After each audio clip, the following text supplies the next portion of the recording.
I never thought I'd be shown the door like this. You're just a little too old school for where we're headed. The words lingered in the air, cutting deeper than I expected. My name is Harold Mercer. I'm 57, and until this morning, I was the Chief Financial Officer at Meridian Manufacturing, a position I'd held for 15 years. I'd joined when it was just a struggling family business with 3 small factories in Cincinnati, and I'd stayed through expansions, 2 recessions, and countless boardroom crises. I wasn't flashy. I didn't schmooze investors at cocktail parties, but I made sure the numbers were always right, the books were clean, and filings never missed a deadline. Then Travis Mercer arrived, 36 years old, designer blazers, and a confidence that bordered on arrogance. He was brought in as CEO 3 months ago, sweeping through the office like a hurricane, talking about synergy, disruption, and a new vision. I knew the writing was on the wall when he scheduled our first one-on-one meeting. "The market's changing, Harold," he said, leaning back in my chair, his feet casually propped on my desk. "We need someone who speaks the language of modern finance." I said nothing, just nodded and shook his hand. A week later, he announced Zachary Hughes, 29, fresh from a TEDx talk, as our new financial prodigy. I had 2 weeks to pack my life into a single cardboard box. Family photos, a commemorative coin from our IPO, and the leather portfolio Patricia had given me before she passed, all gone. I noticed Bethany from accounting holding back tears by the elevator. She had been with me since day 1. "Don't worry," I told her.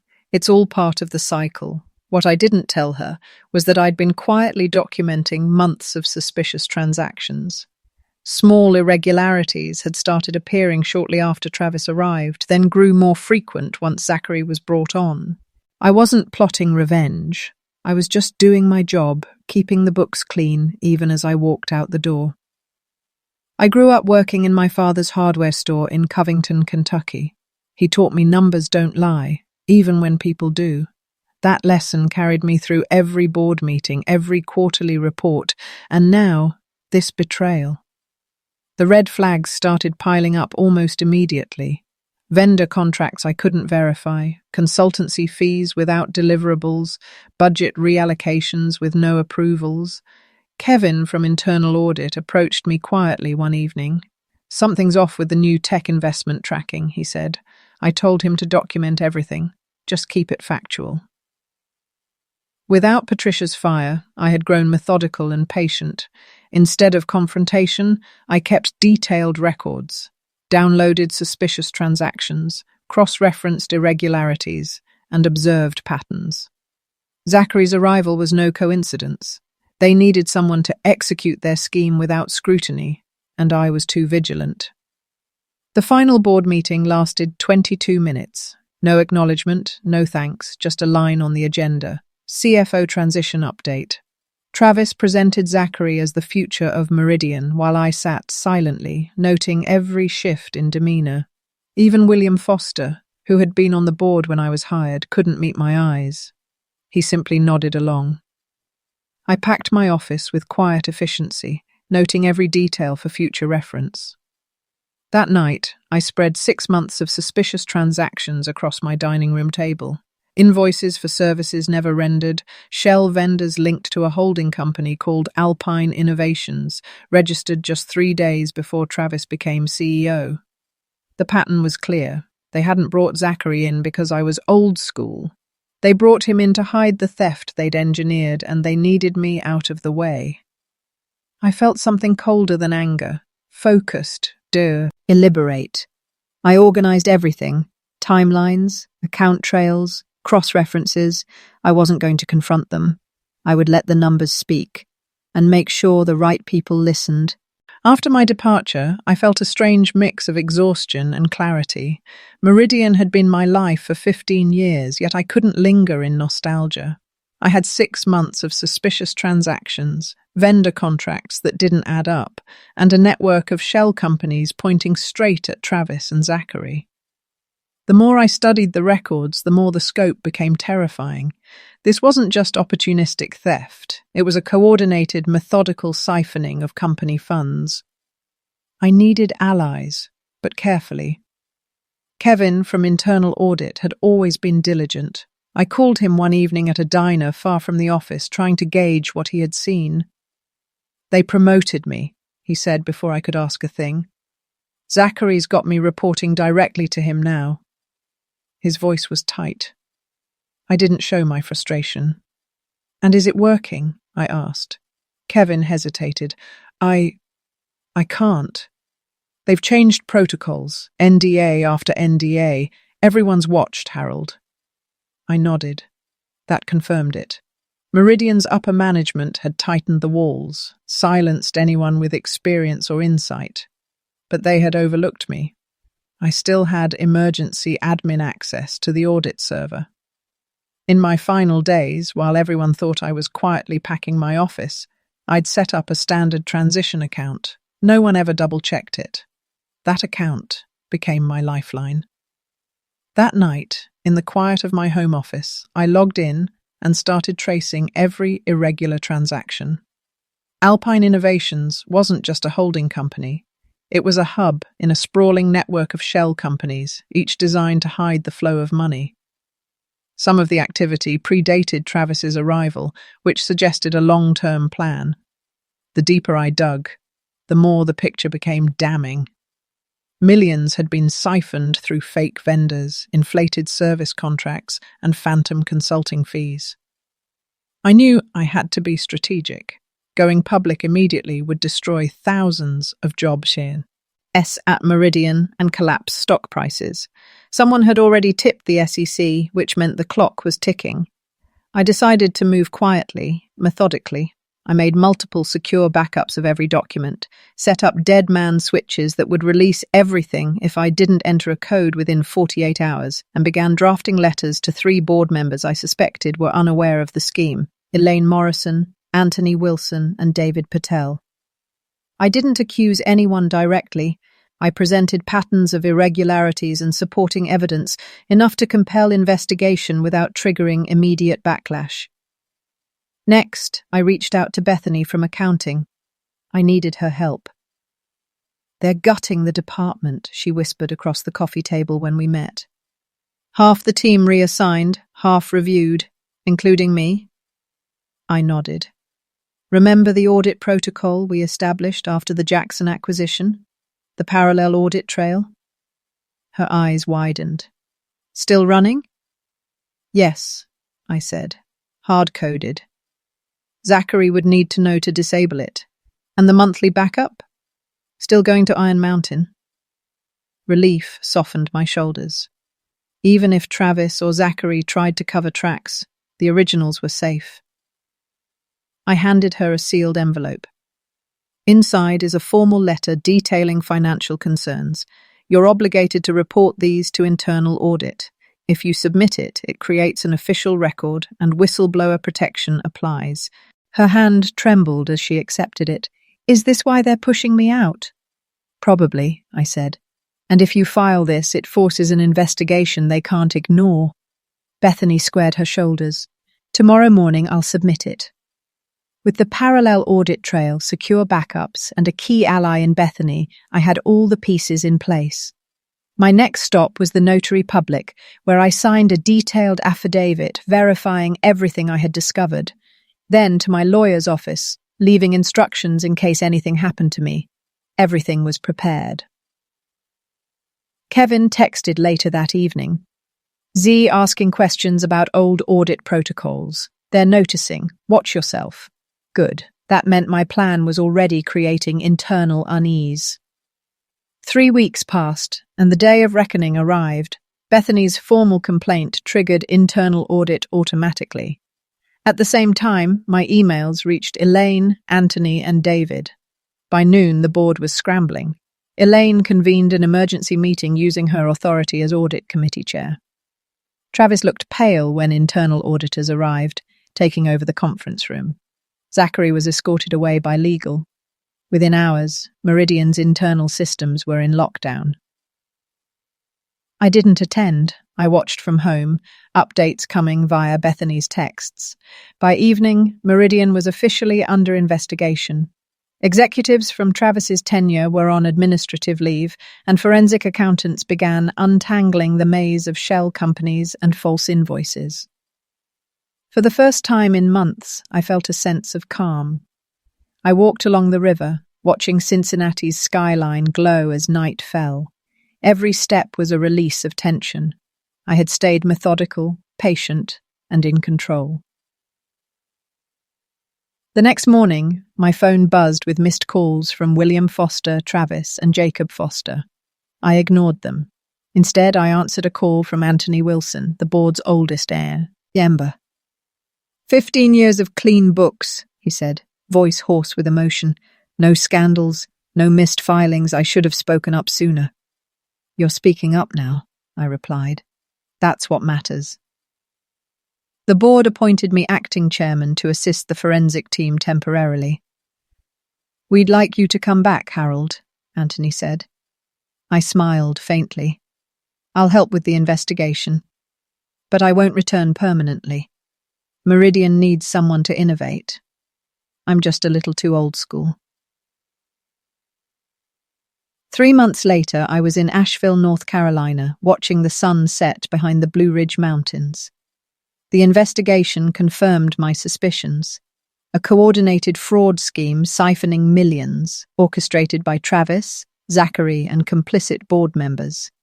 They faced federal charges for securities fraud and embezzlement. I had spent 6 weeks helping forensic accountants unravel the scheme, then moved to a modest cabin in the mountains Patricia and I had dreamed about. The settlement for my consulting work was generous enough to secure the cabin and maintain comfort. I made it clear, no press statements, no dramatic return, just methodical resolution. Bethany had been promoted to Director of Accounting under the new CEO, who was committed to rebuilding the department properly. I smiled, replying, well deserved. Always maintain a parallel audit trail. The SEC closed its case after Meridian agreed to governance reforms and financial penalties, excluding punishment for regular employees and shareholders. Justice, quiet and measured, prevailed. That evening, I opened Patricia's leather portfolio, seeing our last photo together by the lake house. You were right, I whispered. I should have made more time for views like this. Tomorrow, I'd meet with the director of a local non-profit, helping them organize finances. No flash, no headlines, just clean, honest accounting. Some might call it old school. I called it integrity. I never expected my last day at Meridian Manufacturing to feel like an ambush. My name is Harold Mercer. I'm 62 years old, and until this morning, I was the Chief Financial Officer at Meridian for 15 years. I joined when we were just a struggling family business with 3 small factories in Cincinnati.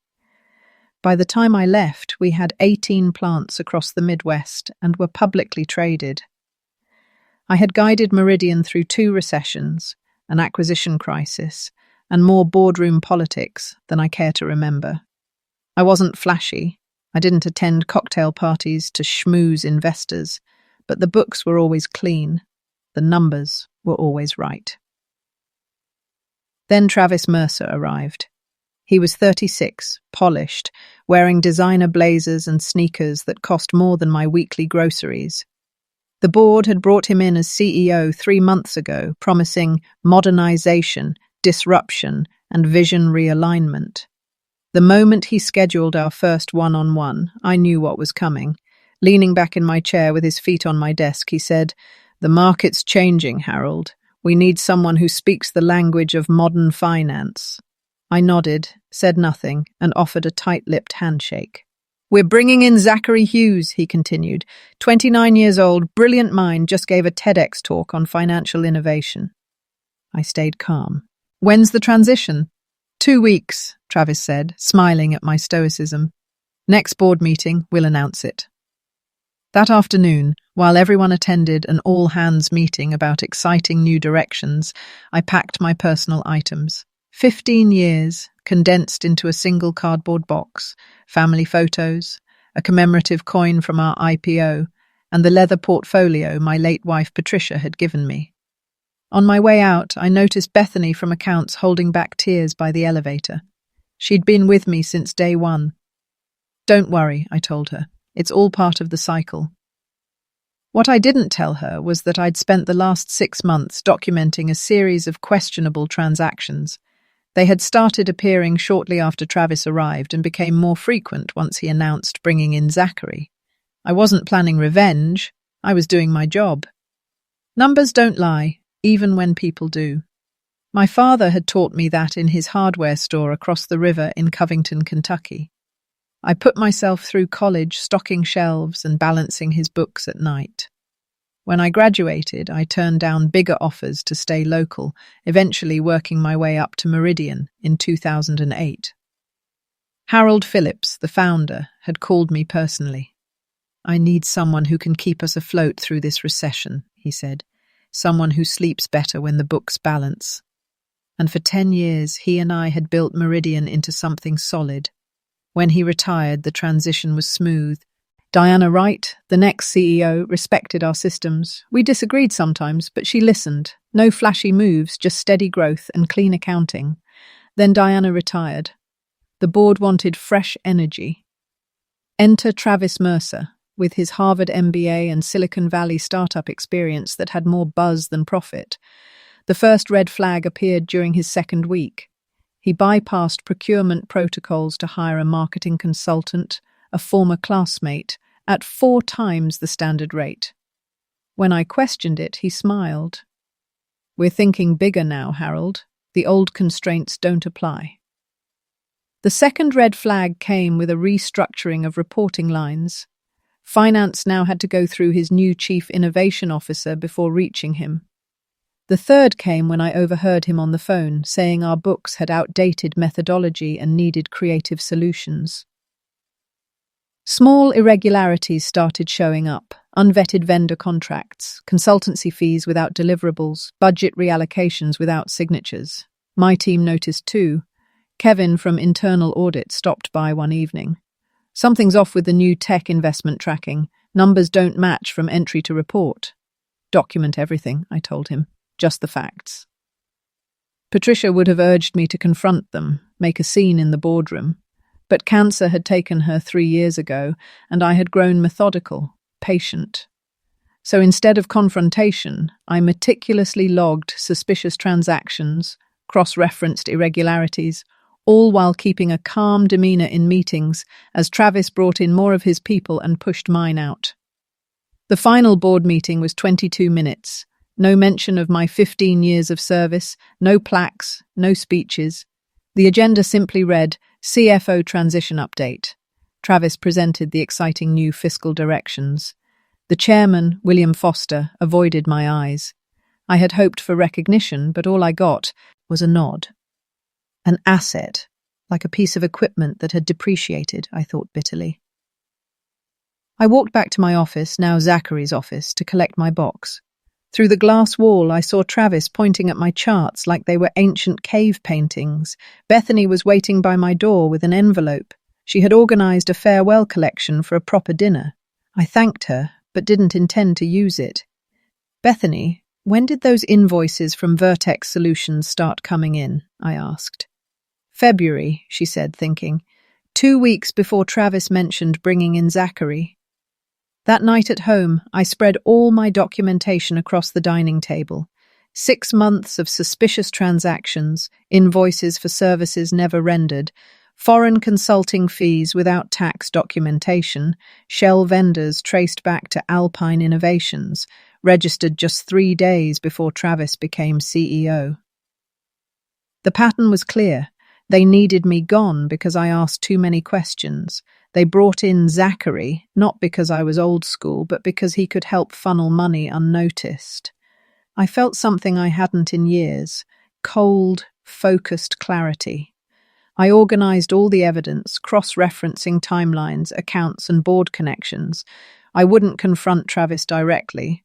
I would let the numbers speak, making sure the right people listened. A week after leaving, I called William Foster. "I have concerns about the last 6 months of transactions," I said cautiously. His voice was guarded. "Travis says you had trouble transitioning, but Zachary already addressed your concerns." I pressed. "These irregularities predate Zachary's arrival. Significant ones. Silence. Then, "Look, Harold, I understand, but the board has full confidence in Travis's vision. Perhaps we can discuss this at the holiday party."